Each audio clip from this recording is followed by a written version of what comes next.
Victoria Hayes had read the same paragraph 4 times, and she still didn't believe a word of it. The report sat open on her desk at 11 at night, long after the rest of the executive floor had gone dark. Employee satisfaction, 94%. Turnover, well below industry average. Every metric from the operations division colored a clean, reassuring green. It was the kind of report that should have let her sleep. Instead, she opened a second file. 3 sentences, sent through the anonymous ethics line 2 weeks earlier, no name attached. People are afraid to speak here. Ask what happened to the ones who used to work in this department. Nobody will tell you the truth if you ask the right way. She had read it so many times she no longer needed the screen. For months, the pattern had repeated. Every quarter, the numbers from that division arrived a little too perfect, a little too smooth, as if someone had learned exactly what headquarters wanted to see. And every few months, a message like this one slipped through the cracks the official channels were supposed to catch. Victoria had built Sterling Dynamics on the belief that good numbers meant good leadership. She was no longer sure that belief still held. She could order a formal investigation, 1 email, and by morning a compliance team would be assigned, a manager would be notified, and every file in that department would be reviewed, corrected, and quietly cleaned before anyone from her office ever set foot inside. She had seen it happen before in smaller ways at other companies. Truth had a way of rearranging itself the moment people knew it was being watched for. If she wanted to see what was actually happening, she couldn't ask to be shown. She had to walk in as no one at all. By midnight, she had already decided. By morning, she would call the only person she trusted enough to make it possible, Rebecca Foster, and Victoria Hayes, CEO of Sterling Dynamics, would disappear. The badge read Victoria Marie, temporary intern. No one glanced at it twice. She had cut her hair shorter, traded her usual tailored blazers for a plain cardigan, and left every trace of Victoria Hayes in a drawer at headquarters. Here, she was simply Marie, a name few people used off her badge, and the only person alive who knew otherwise was Rebecca, 3 floors above, in an office Victoria wouldn't be visiting for weeks. Marcus Reed found her within the first hour. He moved through the operations floor like a man who owned the air in it. Broad smile, easy laugh, a hand on someone's shoulder here, a compliment tossed there. When he reached her desk, the smile stayed exactly the same, but something behind his eyes recalibrated, the way a man sizes up a new piece of furniture. "You'll organize the archive files from the East Corridor project," he said. "Simple. You'll be fine." He gave her no folder structure, no naming convention, no deadline beyond today. When she asked which files took priority, he was already walking away. By early afternoon, she had done her best with what she'd been given. It wasn't enough. Marcus called the team together at 3 o'clock, ostensibly for a status update. He held up a printed page, her work, and read 2 misfiled entries aloud, his voice pitched just loud enough to carry. "This is what happens when people don't take instructions seriously," he said, not looking at her. "I need people I can trust with basic organization. Is that too much to ask?" Nobody corrected him. Nobody mentioned that his instructions had lasted less than 30 seconds and left out half of what she needed. Victoria scanned the room instead of defending herself. 12 people, 12 sets of eyes that dropped to their keyboards, their coffee cups, the floor. Anywhere but Marcus, and anywhere but her. She understood the rule before anyone said it out loud. Nobody corrects Marcus. Nobody makes him wrong. She was still deciding whether that silence was fear or habit when a chair scraped back near the far wall, and someone stood up. Daniel Brooks didn't raise his voice. He didn't need to. She was told to organize the archive in 1 sentence, he said, with no structure and no deadline beyond today. If you want to correct her work, correct it. Don't destroy her for a mistake you helped create. The room went still in a way it hadn't been all afternoon. Somewhere behind Victoria, a keyboard stopped mid-keystroke. Marcus turned, and for a moment the easy charm slipped, just enough to show what was underneath it. "This isn't your concern, Daniel. It is when I watch it happen every few months to whoever's newest. Nobody in the room moved. Victoria kept her eyes on the table, but she was watching Daniel from the edge of her vision. The way he stood, unhurried, hands loose at his sides, like a man who had rehearsed this moment in his head long before today, and finally decided to say it out loud. She would learn later that Daniel had been at Sterling Dynamics for years, that he could rebuild a broken supply schedule from memory, that new hires were quietly steered toward his desk when something needed to actually work, that 3 separate directors outside the department had asked for him by name on projects, and been told, each time, that he wasn't available. That his last 2 performance reviews had used the same 2 words, "Not yet." None of that was visible in the room. What was visible was a single father who had just made himself a target in front of 11 witnesses, for a woman he'd known less than a day. Marcus recovered his smile, but it didn't reach his eyes. "We'll talk about this later," he said, which everyone in the room understood was not a suggestion. The meeting dissolved. People drifted back to their desks in the particular hurry of employees relieved to have somewhere else to be. Victoria caught Daniel's eye for just a second before he turned away. He didn't look like a man expecting thanks. He looked like a man doing the arithmetic on what today was going to cost him, and choosing, quietly, that it was still worth paying. She didn't forget it, not that afternoon, and not for a long time after. By her second week, Victoria had stopped organizing files and started organizing questions. She kept a small notebook in her bag, the kind an intern might use for onboarding notes, and filled it instead with observations no one would think to look for. Daniel Brooks solved a shipping discrepancy in 20 minutes that had stalled 2 other employees for a full day. He trained a new hire without being asked, patiently, without once mentioning that training wasn't technically his job.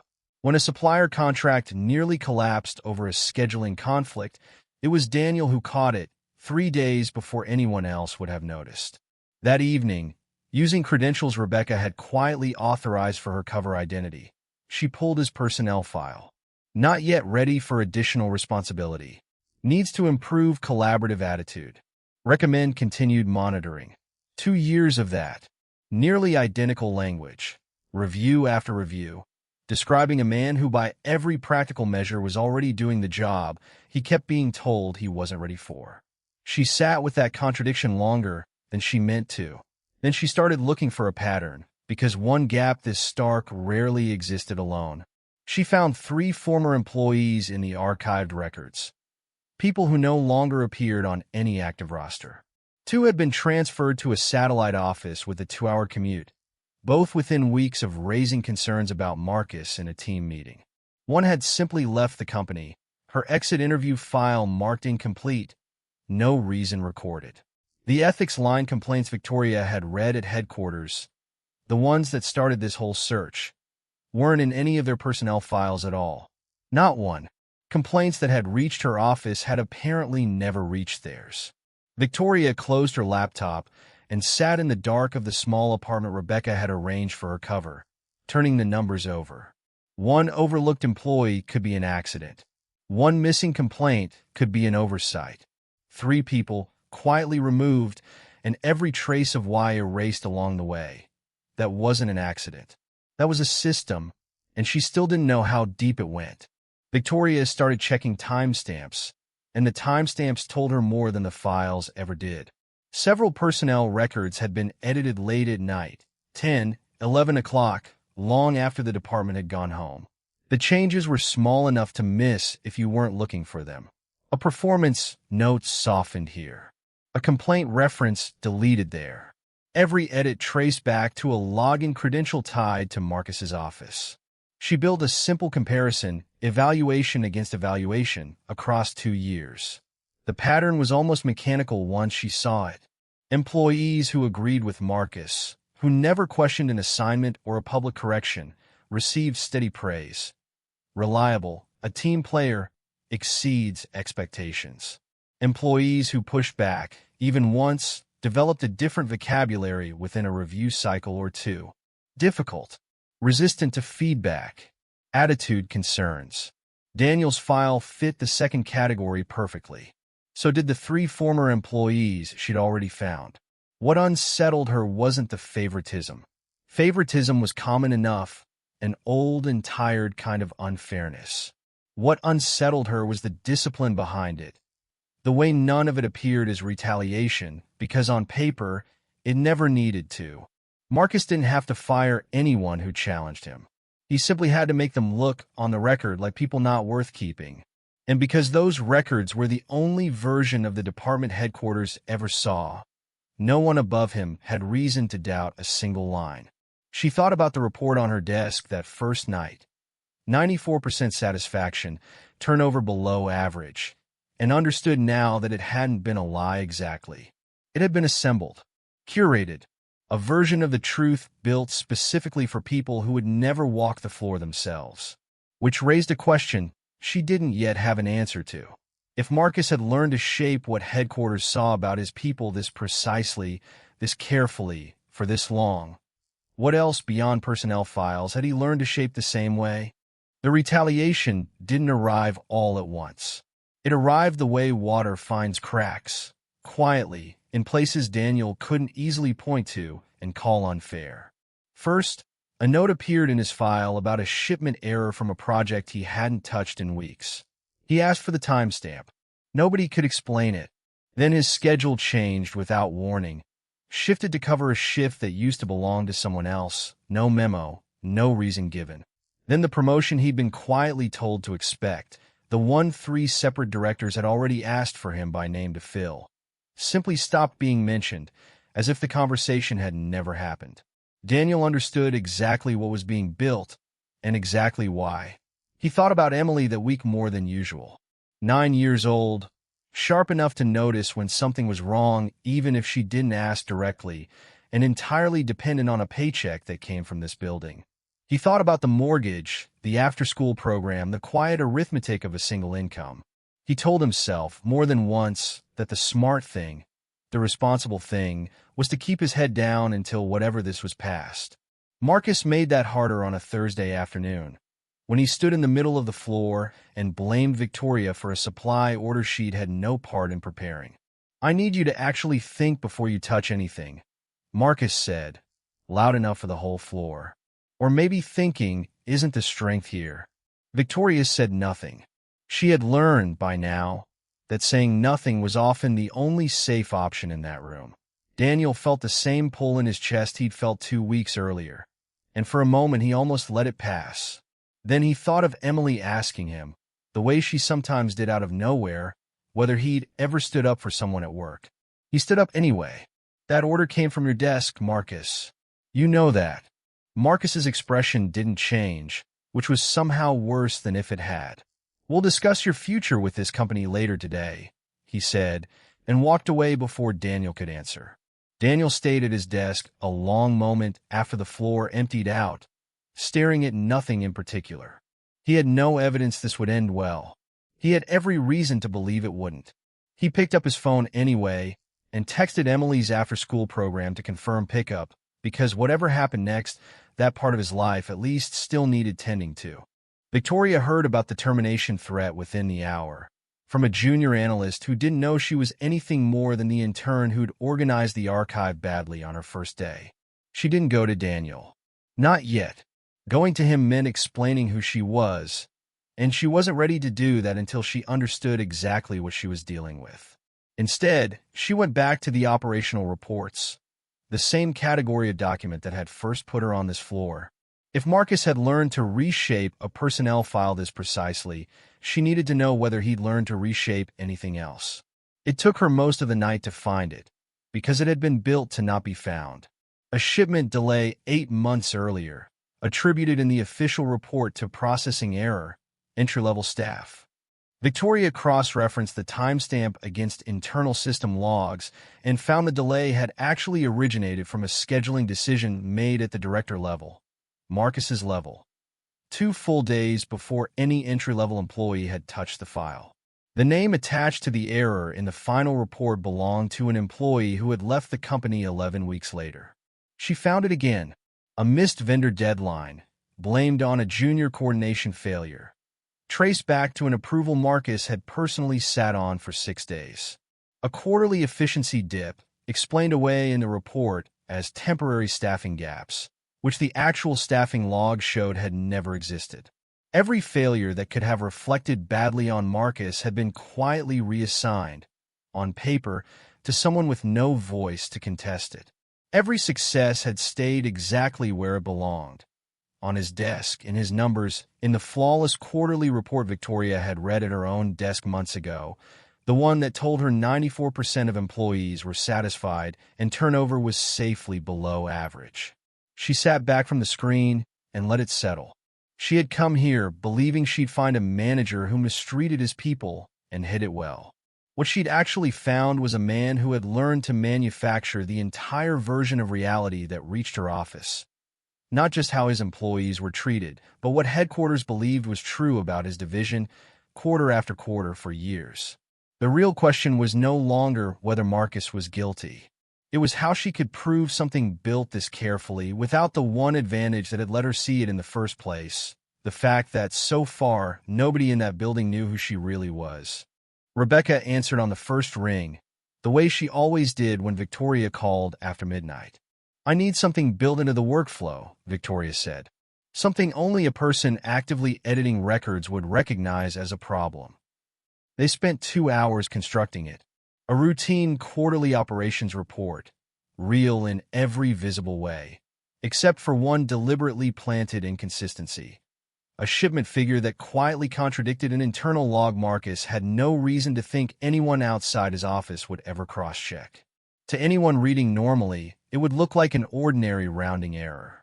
To anyone who had spent years managing exactly which numbers reached headquarters, it would look like a live wire. Rebecca routed it into the department's standard reporting queue 2 days later, disguised as a routine system-generated draft. Then they waited.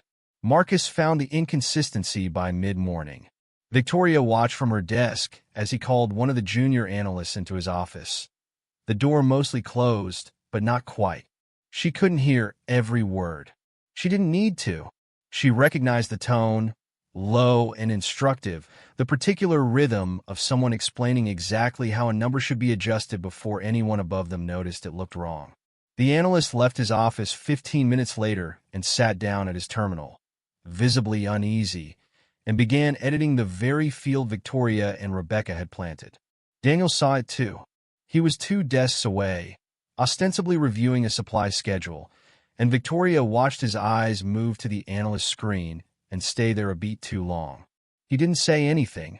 He'd learned, the same as everyone else, when saying something cost more than it was worth. Victoria didn't need him to say anything. She had already opened a discrete recording application on the device Rebecca had given her, the timestamp logging quietly in the background, capturing the analyst's screen changes alongside the internal system log that showed the original, untouched figures. By the end of the day, she had what she'd come for, a direct, time-stamped line from Marcus's instruction to a falsified operational record, sitting beside the true numbers underneath it. Proof, finally, instead of pattern. What she didn't have yet was a plan for the moment it would matter, and she was fairly certain that moment wasn't going to wait for her to be ready. The department-wide meeting was called for 4 o'clock, no agenda listed, which by now everyone understood was its own kind of warning. Marcus stood at the front of the room instead of sitting, which he only did when he wanted an audience to remember exactly where the authority was. "I want to address something," he said, "because I think we've let it go on too long." He didn't look at his notes. He didn't need to. He'd clearly rehearsed this. Marie's performance has been a problem since her first day. Incomplete work. A pattern of blaming others for her own mistakes. "I've had 2 people come to me privately with concerns." He let that sit in the room for a moment, though no names followed it, and no one in the room turned to confirm or deny it. "I think an apology to the team is the least she owes everyone here." Victoria stood near the back, hands loosely folded, and said nothing. "Nothing to say?" Marcus asked, and something in his voice had shifted from managerial to almost pleased. "No," she said simply. It wasn't defiance exactly. It was closer to patience, the specific patience of someone who already knew how this story ended and was simply waiting for everyone else to catch up. Marcus seemed to read it as something else entirely. His jaw tightened. He turned toward Daniel instead, and the room's attention turned with him. And since we're being honest, Marcus said, Daniel's conduct has become a repeated issue. Undermining leadership in front of the team more than once. His future with this company is currently under review. Nobody spoke. Daniel's expression didn't change, but Victoria saw his hand tighten briefly against the edge of the table before releasing again. 12 employees sat in that room, and every one of them understood exactly what was being decided in front of them, and exactly why none of them would say so out loud.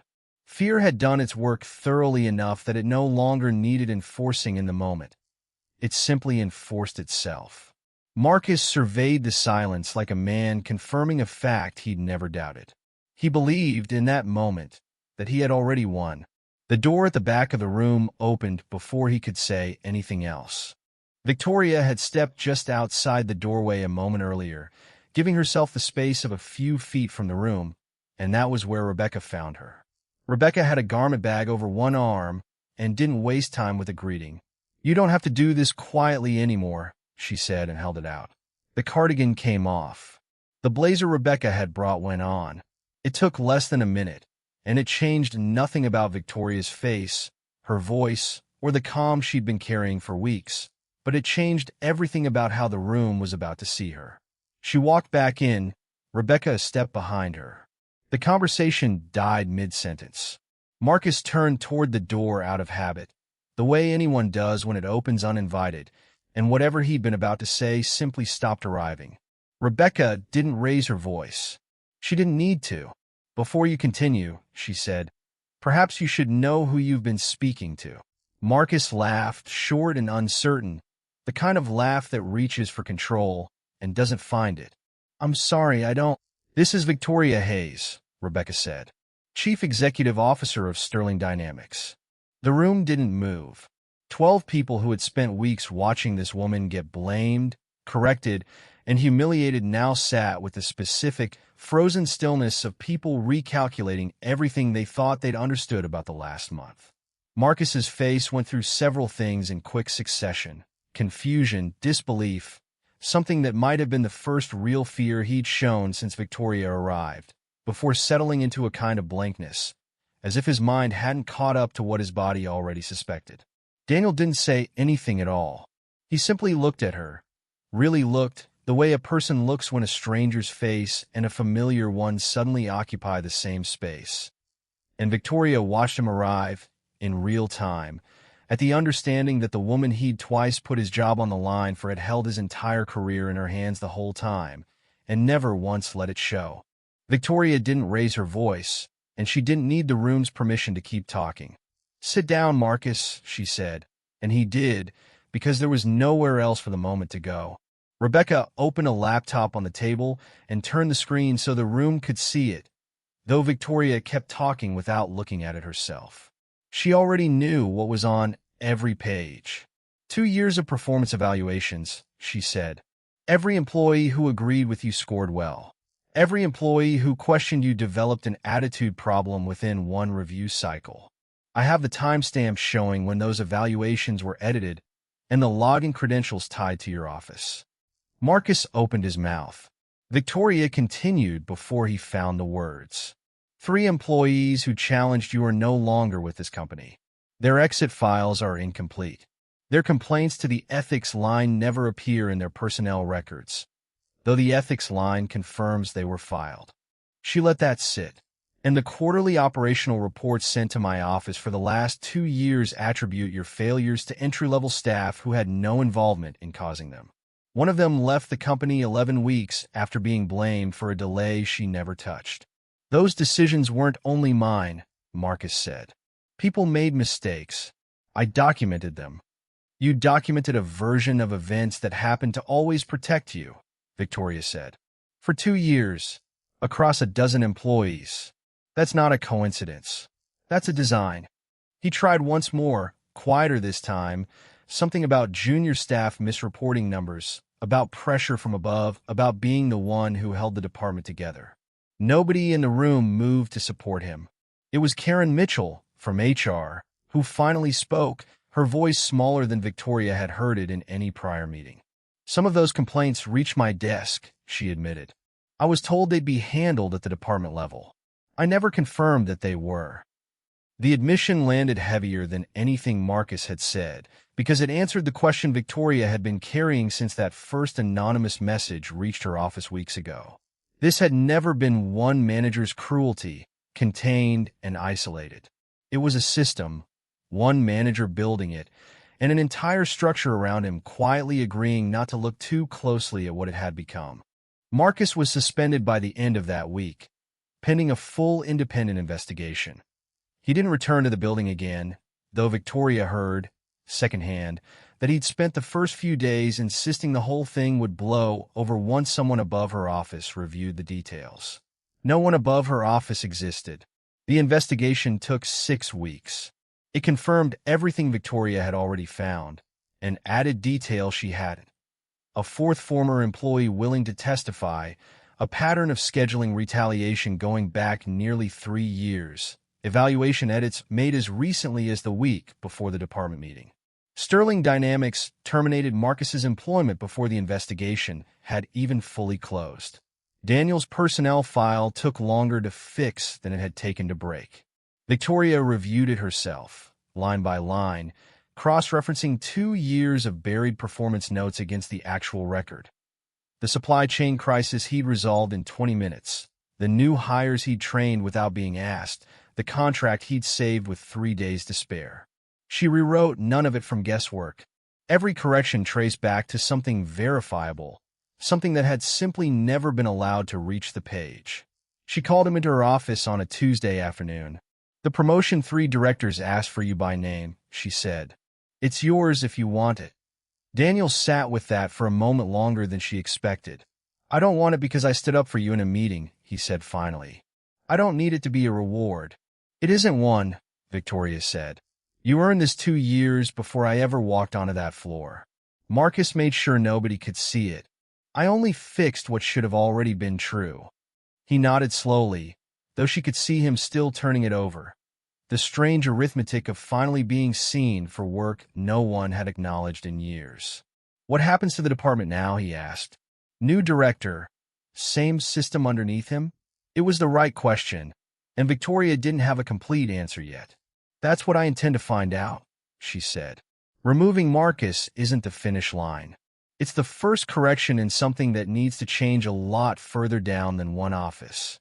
The changes Victoria introduced over the following months weren't dramatic.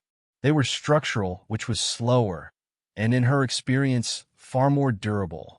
Complaints no longer routed through local management before reaching anyone above them. A new independent compliance channel took retaliation reports directly, with a mandate that nothing be filtered, softened, or reassigned before it reached someone with the authority to act.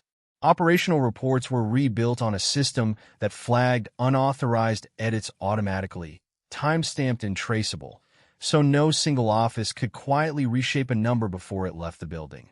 Every manager across the company was enrolled in mandatory leadership and workplace conduct training, not as punishment, but as a baseline nobody had thought to require before. None of it fixed the culture overnight. Victoria hadn't expected it to. What she noticed in the weeks that followed was smaller than a transformation. An employee flagged a scheduling irregularity in a different division without waiting to be asked twice. A junior analyst corrected a supervisor's error in a meeting and wasn't punished for it by the following Monday. People still hesitated before speaking up. Old habits didn't dissolve because a policy changed, but the hesitation had a different shape now. Less certainty that speaking would cost them everything. More room to believe someone somewhere was actually listening. It wasn't courage arriving all at once. It was fear loosening its grip, one small decision at a time. Daniel noticed it too, from his new position, where 3 directors who'd once asked for him by name now had him on their teams without needing to ask twice. He mentioned it to Victoria once in passing, that the floor felt different, quieter in the way a room feels when people aren't performing carefulness anymore, only actually being careful. He didn't say much else about it at work. At home, with Emily, he found he had a good deal more to say. Daniel told Emily about the promotion over dinner. In the plain, unshowy way he told her most things. She listened, chewing thoughtfully, and then asked the question he hadn't expected. Why did you almost lose your job? He set his fork down and thought about how to answer a 9-year-old honestly. Because someone was being treated unfairly, and I didn't think staying quiet was going to help her. Would you do it again? Yes, he said, without needing to think about it at all. She nodded, satisfied, and went back to her dinner as if the matter were settled. And it was only later, washing dishes alone, that Daniel understood what he'd actually been doing those weeks. Emily hadn't only been watching whether he kept his job. She'd been watching what kind of man he chose to be when keeping it would have been easier. Victoria returned to the department several months later, unannounced. Nobody was certain anymore whether to greet her as the CEO or as the intern they'd once watched get blamed for someone else's mistakes. She told them they didn't need to choose. I spent years reading reports that told me everything here was fine, she said, standing where Marcus once stood to make his accusations. Reports can't show you who's afraid to speak. They can't show you who's being humiliated behind a closed door. And they couldn't show me that the most capable person in this department was a man everyone had learned to overlook. She paused, glancing toward the desk where Daniel sat, half listening, still working. A company doesn't reveal its character in how it treats the people with power, she said. It reveals it in how it treats the people who can't fight back. Weeks later, Daniel arrived at the office with Emily beside him. A small visitor badge clipped proudly to her shirt, and led her past a floor full of people speaking freely, correcting each other without fear, no longer performing the careful silence that had once defined every hour of every day. She looked up at him. Is this the place you told me about? It used to be, Daniel said. Not anymore.